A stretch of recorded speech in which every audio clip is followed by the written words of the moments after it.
Hi guys, I hope you are fine. और इस video में हम डिस्कस करेंगे व्हाट इज़ इम्यूनिटी।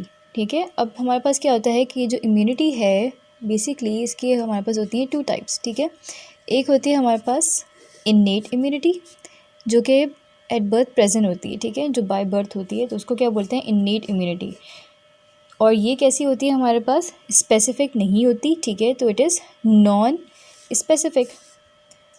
ऑलराइट, क्यों? क्योंकि हमारे पास ये किसी भी पैथोजन से फाइट कर सकती है, यानी कोई भी हमारे पास किसी भी किस्म का कोई माइक्रो ऑर्गेनिज्म बॉडी में एंटर होता है, वायरस है, बैक्टीरिया है, उसकी भी कोई भी टाइप है, तो वो हर किसी से फाइट कर सकती है। तो ये कहलाती है हमारे पास इन्नेट इम्यूनिटी।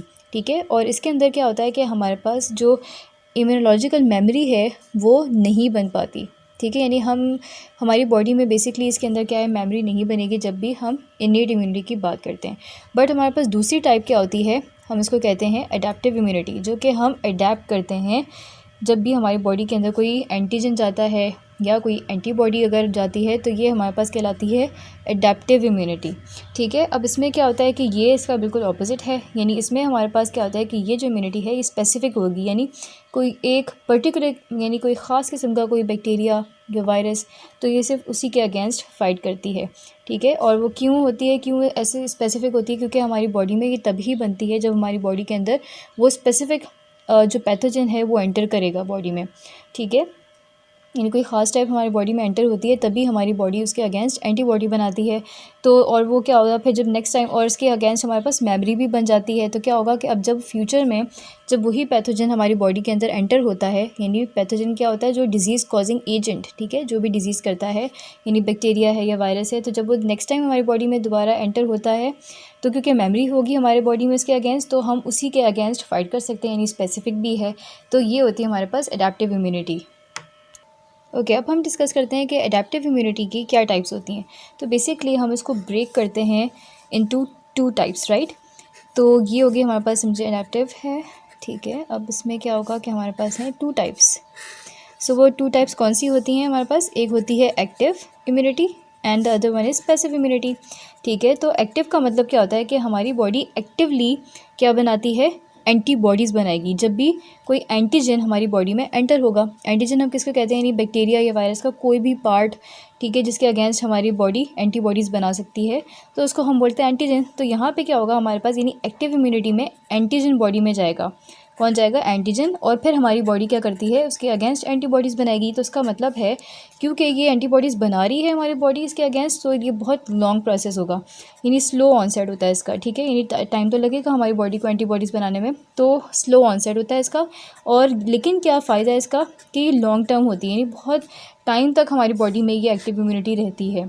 ठीक है, लेकिन as compared to passive immunity, तो पैसिव इम्यूनिटी में हम क्या करते हैं कि हम जो है किसी भी बॉडी के अंदर कोई भी ह्यूमन हो या कोई एनिमल हो, तो उसकी बॉडी में जो ऑलरेडी जो यू कैन से कि रेडीमेड एंटीबॉडीज़ होती हैं, तो हम वो क्या करते हैं कि ह्यूमन की बॉडी में उसको इंजेक्ट कर देते हैं। ठीक है, तो हम क्या करते हैं, यानी रेडीमेड एंटीबॉडीज़ हम इसमें अगर देंगे तो वो क्या होती है, पैसिव इम्यूनिटी, यानी हमारी बॉडी को एंटीबॉडीज़ बनाने की ज़रूरत नहीं पड़ी। हमने क्या किया, पहले से ही जो बनी हुई थी उसको किसी और से लेके अपनी बॉडी में हमने एंटर करवा लिया। ठीक है, तो उसको क्या बोलते हैं, पैसिव इम्यूनिटी। क्योंकि हम ऐसा क्यों करते हैं, क्योंकि जैसे कि कोई अगर ऐसी डिज़ीज़ हो जाए, ठीक है, जो कि बहुत डेंजरस है, ठीक है, बहुत ख़तरनाक है, बहुत फेटल है, तो अब हमारी बॉडी को तो टाइम नहीं मिलेगा इतनी ज़्यादा कि वो जल्दी जल्दी से एंटीबॉडीज़ बना सके। तो इसीलिए क्या करते हैं कि हम पैसिव इम्यूनिटी देते हैं। ठीक है, एंटीबॉडीज़ यानी जिसमें ऑलरेडी प्रिपेयर होंगी, हम वो इंट्रोड्यूस कराते हैं बॉडी के अंदर, राइट।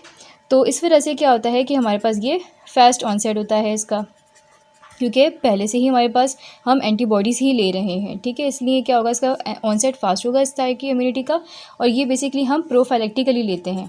ठीक है, प्रोफाइलेक्टिकली का क्या मतलब है कि यानी हम ताकि यू कैन से कि प्रिवेंट करने के लिए डिज़ीज़ को, कि डिज़ीज़ ना हो हमें। ठीक है, यानी बॉडी के अंदर एंटीजन जा चुका है, अब उसको ये ना हो कि वो डिज़ीज़ कॉज कर दे, तो उसको बचाने के लिए हम क्या करते हैं, पैसिव इम्यूनिटी करते हैं, लेते हैं। और इसका क्या होता है, लेकिन इसका यू कैन से डिसएडवांटेज ये है कि बहुत शॉर्ट टर्म होती है, बहुत जल्दी से ख़त्म भी हो जाती है। अब हमारे पास है एक्टिव इम्यूनिटी के दो टाइप्स होती हैं।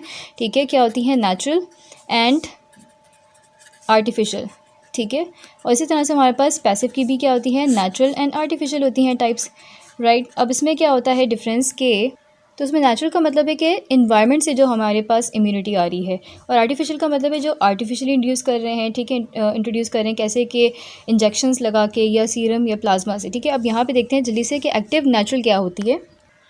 सो फर्स्ट जो उसकी टाइप है नेचुरल, तो नेचुरल में बेसिकली हमारे पास क्या होता है, इन्फेक्शन, यानी किसी भी अगर हमारे पास माइक्रो ऑर्गेनिज्म है, चाहे बैक्टीरिया हो या वायरस है हमारे पास, ठीक है, उन सबसे इन्फेक्शन को हम क्या बोलेंगे कि इससे हमारे पास क्या हो जाती है, क्योंकि इनके अंदर क्या होता है, हमारे पास एंटीजन होता है, तो हमारी बॉडी में जाएगा तो हमारी बॉडी इसके अगेंस्ट एंटीबॉडीज़ बनाएगी, तो नेचुरल एक्टिव में आती है हमारे पास example of the infection. Then we have the artificial, ठीक है। तो आर्टिफिशियल एक्टिव में हम क्या करते हैं कि हमारे पास होती है वैक्सीनेशन, यानी हम वैक्सीन से, यानी कोई हमारे पास इनएक्टिव कोई पैथोजन होता है, ठीक है, तो वो हम इंट्रोड्यूस कराते हैं बॉडी के अंदर, तो इससे क्या होता है हमारी बॉडी फिर उसके अगेंस्ट वही एंटीबॉडीज़ बनाने लग जाएगी। तो इसमें किसकी एग्जांपल है हमारे पास जो बहुत इंपॉर्टेंट है, तो for example we have the tetanus, we have polio या MMR, आपने वैक्सीन का नाम सुना होगा, जो कि किसके अगेंस्ट होती है, मीज़ल्स, मम्स, रुबेला के अगेंस्ट, ठीक है।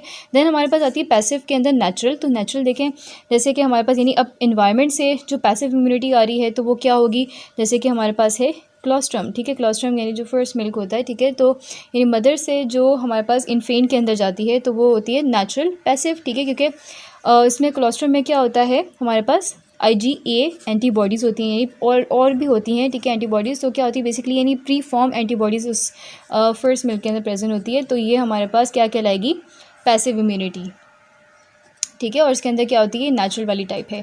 Then we have the artificial, तो आर्टिफिशियल में क्या होता है कि जो हमारे पास अगर एंटीबॉडीज़ आ रही हैं किससे, प्लाज्मा से या सीरम से, ठीक है, तो उसको हम बोलते हैं आर्टिफिशियल एंटीबॉडीज़, ठीक है। तो इसमें क्या होगा कि अब क्योंकि हम क्या कर रहे हैं कि अब आर्टिफिशियल पैसिव कैसे कहलाई, तो पैसिव का मतलब है कि हमने प्री फॉर्म एंटीबॉडीज़ दी, और आर्टिफिशियली क्योंकि हम आर्टिफिशियली दे रहे हैं, प्लाज्मा या सीरम के अंदर जो थी तो हमने इस तरह से दिए, ठीक है, यानी आर्टिफिशियल रूट से दे रहे हैं, दैट इज़ वाई आर्टिफिशियल होगी, ठीक है। अब इसके अंदर जो एग्जांपल्स हैं हमारे पास, तो मोस्ट कॉमन एग्जांपल्स होती हैं रेबीज़ की, या हमारे पास होता है टेटनस की, ठीक है, जो हम टेटनस के लिए एंटी टेटनस देते हैं, या फिर हमारे पास स्नेक बाइट के लिए जो हम एंटी विनोम्स देते हैं, तो वो सारी एग्जाम्पल किसमें आ जाती है, आर्टिफिशियल पैसिव के अंदर। आई होप कि आपको ये टॉपिक क्लियर हो गया होगा, और अगर कोई भी क्वेश्चन आपका, so please let me know in the comment box. Thank you.